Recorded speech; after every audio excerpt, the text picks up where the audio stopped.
नमस्कार दर्शक बंधु पुणी 13 तारिख में बड़ लघुचाप अलर्ट जारी कला पाणीपाग केन्द्र।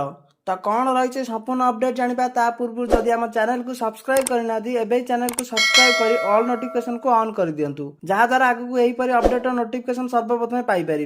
13 तारिख में लघुचाप संभावना बांग्लादेश और पश्चिमबंग उपकूल एवं संलग्न उत्तर पश्चिम बंगोपसागर उपरे एवं घूर्णिबलयर प्रभाव रही जार प्रभाव आसंता 13 तारिख आड़कू उत्तर पश्चिम और संलग्न पश्चिम केन्द्रीय बंगोपसागर अंचल एक लघुचाप क्षेत्र सृष्टि होबार संभावना रही। लघुचाप प्रभाव राज्यर विभिन्न स्थान में प्रबल अति प्रबल वर्षा होबार संभावना थिबा नेई आकलन करिछि आंचलिक पाणीपाग केन्द्र। यह पाखापाखि 23 जिला को येलो वार्निंग जारी करा जायछि।